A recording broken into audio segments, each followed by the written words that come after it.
crisis and who I think is to blame.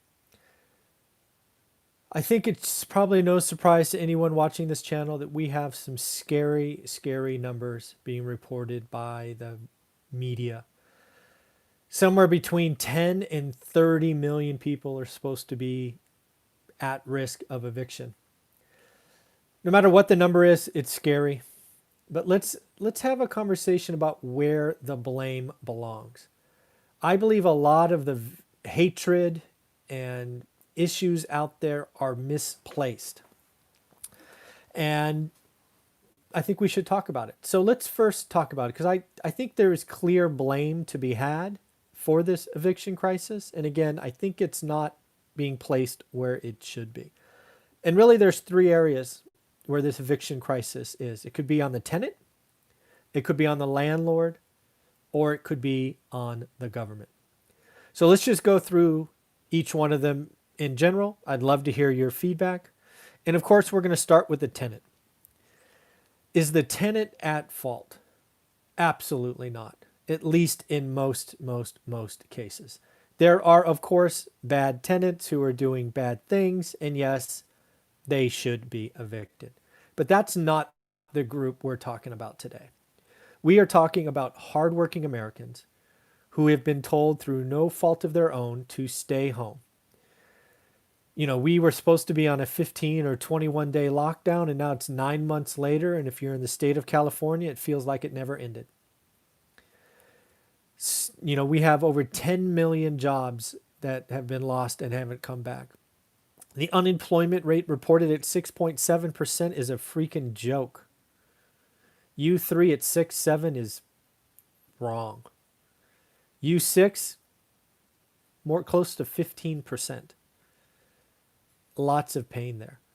Even if you were a tenant and you followed the emergency of having 3 to 6 month emergency fund put away, we're now at 9 months, 10 months into this. Not many people have 10 months of emergency put aside.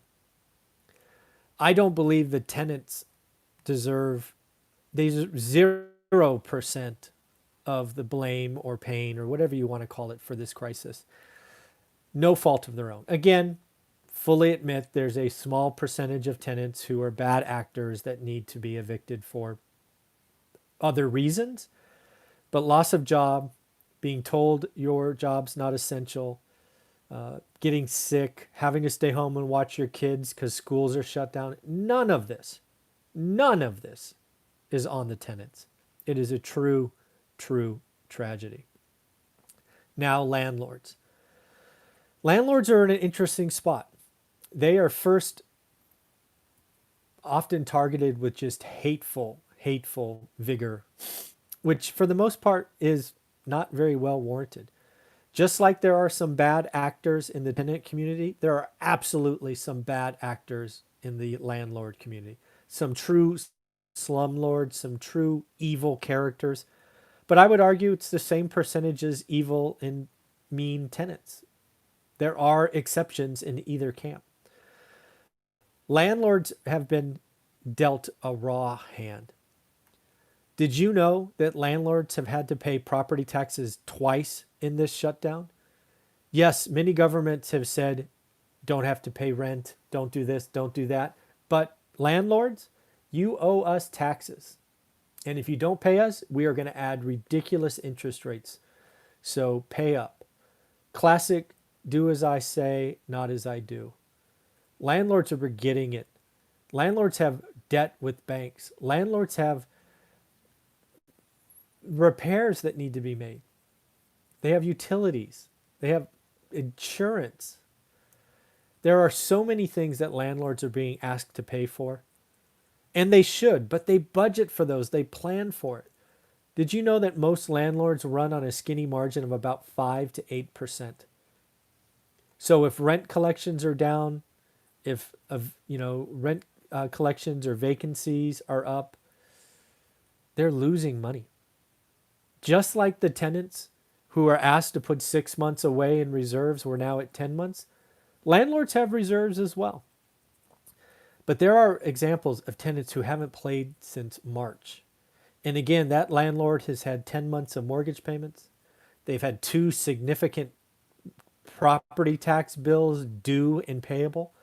They've had 8 to 10 months of breakage and things they've had to fix because it's a legal and frankly good thing to do.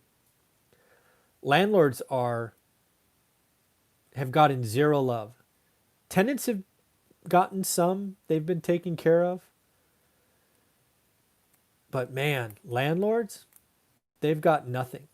Landlords are all thought of as being greedy scumbags, and that is so not true. There are some, again, just like there are some bad tenants who you would evict also. There are some horrible landlords, no question. But let's not talk about all landlords the same way. That is not fair. Many of these landlords have built their small portfolios over years and years of hard work, sacrifice, doing without. And to see them being wrung dry and having their properties put at risk for foreclosure is criminal, just tragic.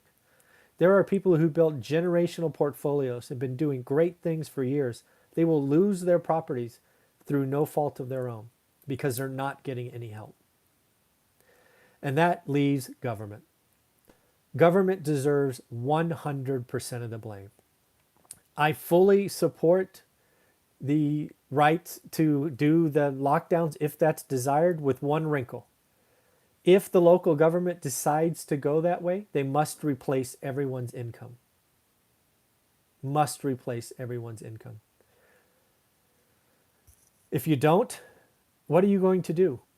Everybody loses.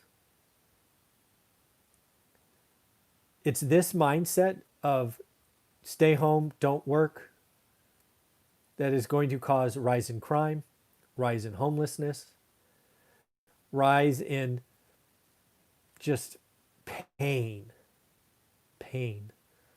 And again, you can either fix the income side or the expense side. So what do some of our legislatures want? They just want to take from the landlords. They want to cancel rent. That doesn't do it. Fix the income side. You have told mom and pop to stop working in retail or manufacturing or whatever it is. You need to fix the income side. If the people had their income, they'd pay their bills. That's what we learned from March and April. When you had that extra unemployment, people paid their bills. Rent collection was fine. You do not fix this tragedy with fixing the expense side. You told them to stay home, now pay them. You are freaking criminals for telling people this, they're non-essential, stay home without paying them. That is criminal behavior, in my opinion. There's actually a clause in the Constitution, it's the Fifth Amendment, called the taking clause. It usually has to do with property, right? It's what eminent domain is built on. And what I think is going on right now is local governments are taking from us and not compensating. The Fifth Amendment of the U.S. Constitution outlaws taking without just compensation. I believe government is doing that. They are taking our financial means, our ability to produce income, and not replacing it.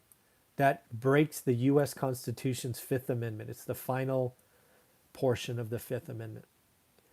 So in the end, we have an eviction crisis. It is hard to ignore. I believe 0% falls on tenants, except for the 1% that deserve it for obvious reasons, and you would evict also. I believe landlords deserve 0%. And again, just like tenants, there are landlords that are evil and should lose their properties. But 100% this is government. Government has been saying, do as I say, not as I do. They've been telling you to stay home, but they're vacationing in Mexico or flying to Mississippi or going to expensive restaurants. They're telling you not to work and they're not paying you. That is criminal. I believe that is against the Constitution's Fifth Amendment. So I just had to get this off my chest. I'm seeing more and more articles talking about this eviction crisis coming.